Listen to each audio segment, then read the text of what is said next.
వరదలపైన ముఖ్యమంత్రి రేవంత్ రెడ్డి సమీక్ష నిర్వహిస్తున్నారు. 28 జిల్లాల్లో 4 లక్షల ఎకరాల్లో పంట నష్టం జరిగినట్టుగా అధికారులు అంచనా వేస్తున్నారు. రాష్ట్ర రోడ్లు భవనాల శాఖకు 1157.46 కోట్ల నష్టం వాటిల్లినట్టుగా చెబుతున్నారు.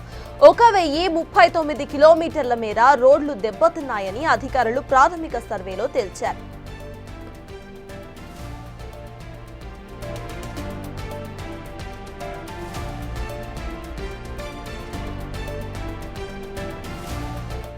వరదలపైన ముఖ్యమంత్రి రేవంత్ రెడ్డి సమీక్ష నిర్వహిస్తున్నారు. మొత్తం 28 జిల్లాల్లో 4 లక్షల ఎకరాల్లో పంట నష్టం జరిగినట్టుగా అధికారులు అంచనా వేస్తున్నారు. ఇదే అంశంపై పూర్తి డీటెయిల్స్ మా ప్రతినిధి వాసు అందించడానికి సిద్ధంగా ఉన్నారు. వాసు, చెప్పండి, ఇటు రాష్ట్ర రోడ్లు భవనాల శాఖకు ఇటు నష్టం వాటిల్లినట్టుగా తెలుస్తోంది. మరి అసలు అమౌంట్ రిలీజ్ చేసే అవకాశాలు ఉన్నాయి అనుకోవాలా? ఇవాళ సీఎం సమీక్షా సమావేశం కూడా నిర్వహించారు. అనంతరం కూడా ఆయన ఏం మాట్లాడే అవకాశం ఉందనుకోవాలి?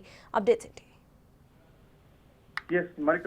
మరికాసేపట్లో ముఖ్యమంత్రి రేవంత్ రెడ్డి అన్ని జిల్లాల వర్ష ప్రభావిత ప్రాంతాల కలెక్టర్లతో వీడియో కాన్ఫరెన్స్ నిర్వహించబోతున్నారు.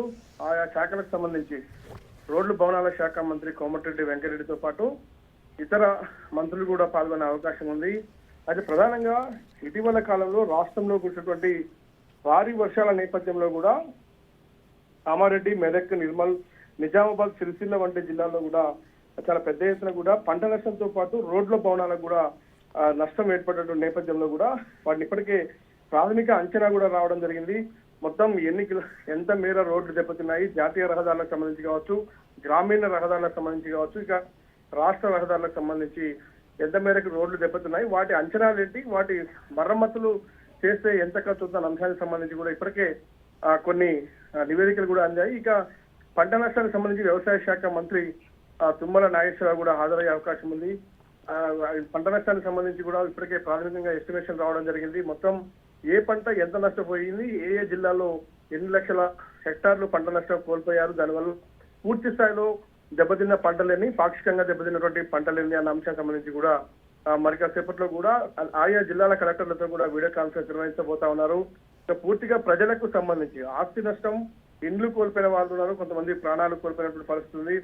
జంతువులకు సంబంధించి ఇంట్లో ఉన్నటువంటి మూగజీగాలైనటువంటి పశువులు కావచ్చు, మేకలు, గొర్రెలు కావచ్చు చనిపోయినటువంటి నేపథ్యంగా సంబంధించి ఎంత జరిగిందన్న అంశానికి సంబంధించి కూడా ముఖ్యమంత్రి పూర్తిగా వివరాలు సేకరించారు. మరోసారి పూర్తిగా కూడా వివరాలు సేకరించాలని ఇచ్చుకున్న నేపథ్యంలో కూడా అందరూ కూడా ఇచ్చే అవకాశం ఉంది. అయితే ఇకపై వరదలకు సంబంధించి వచ్చినటువంటి ప్రమాదం నేపథ్యంలో మళ్ళీ ఇలాంటి వర్షాలు వస్తే ఏ విధంగా ఎదుర్కోవాలి, ఎలాంటి భద్రతా చర్యలు తీసుకున్నారు, డ్యాములు కావచ్చు, ఏదైతే నీటి వనరులకు సంబంధించినటువంటి చెరువులు, కుంటలు ఆ ప్రాంతాల్లో కూడా ఉన్నటువంటి భద్రత ఏంటి, ప్రమాదంలో ఉన్నటువంటి డ్యామ్స్ కి సంబంధించినటువంటి ముందు ఎలాంటి చర్యలు తీసుకున్నారు అన్న అంశానికి సంబంధించి కూడా పూర్తి స్థాయిలో ముఖ్యమంత్రి ఒక కీలక ఆదేశాలు జారీ చేస్తూ ప్రస్తుతం ఏర్పడినటువంటి నష్టానికి సంబంధించి కూడా తాత్కాలిక పరిష్కారంతో పాటు శాశ్వత పరిష్కారానికి సంబంధించి రోడ్లకు సంబంధించి కూడా నిధుల విడుదలకు సంబంధించి కూడా ఎస్టిమేషన్ల ఆధారంగా కీలక ఆదేశాలు జారీ చేసే అవకాశం ఉంది. ఇప్పుడే కొద్దిసేపు క్రితం ముఖ్యమంత్రి సచివాలయానికి చేరుకున్నారు. కోమటిరెడ్డి వెంకటరెడ్డి కూడా సచివాలయం చేరుకున్నారు. ఇక హెల్త్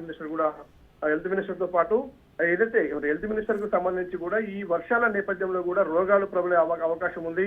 కొన్ని జిల్లాల్లో విష జ్వరాలు, డెంగ్యూ లాంటి విష జ్వరాలు వస్తున్నటువంటి నేపథ్యంలో ఎలాంటి వైద్య బృందాలు రంగంలో దిగాయి, ఎక్కడెక్కడ ఎలాంటి ఏర్పాట్లు చేశారు, మందులు అందుబాటులో ఉన్నాయా, వైద్యానికి సంబంధించిన చికిత్స కోసం డాక్టర్లు అందుబాటులో ఉన్నారా అన్న అంశానికి సంబంధించి కూడా పూర్తి స్థాయిలో కూడా సమీక్షించబోతున్నారు. ఇక విద్యుత్ లైన్లకు సంబంధించి ఎక్కడెక్కడ విద్యుత్ స్తంభాలు నేల కొరిగాయి, విద్యుత్ అంతరాయం రాష్ట్రంలో ఏ జిల్లాలకు, ఏ ప్రాంతాలకు ఉన్నదన్న అంశం పైన కూడా వాటన్నిటి మరమ్మతులు ఎలా కొనసాగుతున్నాయి, ప్రజలు ఎక్కడ కూడా ఎలాంటి ఇబ్బందులు పడకుండా ఉండేందుకు తీసుకుంటున్నటువంటి సహాయక చర్యలు ఏంటి అన్న అంశం పైన కూడా ఏమైనా నిధులు అవసరం ఉన్నాయా, ఎలాంటి అవసరం, ఏదైతే మౌలిక వసతులకు సంబంధించి కూడా అవన్నీ ఏర్పాట్లకు సంబంధించి కూడా వాటిని శాంక్షన్ చేసే క్రమంలో భాగంగా ఈ రోజు ఒక కీలక భేటీ మరి కాసేపట్లో ప్రారంభంగా అవుతుంది. ముఖ్యమంత్రి ఛాంబర్ లో 6వ అంతస్తుల ప్రస్తుతం సచివాలయంలో కూడా మంత్రులతో పాటు అన్ని జిల్లాల కలెక్టర్లతో కూడా ముఖ్యమంత్రి రివ్యూ మీటింగ్ నిర్వహిస్తున్నారు. ఆ తర్వాత కొన్ని కీలక ఆదేశాలు జారీ చేసి కూడా నిధులు కూడా శాంక్షన్ చేసే అవకాశం కనిపిస్తుంది. Right, thank you Vasu.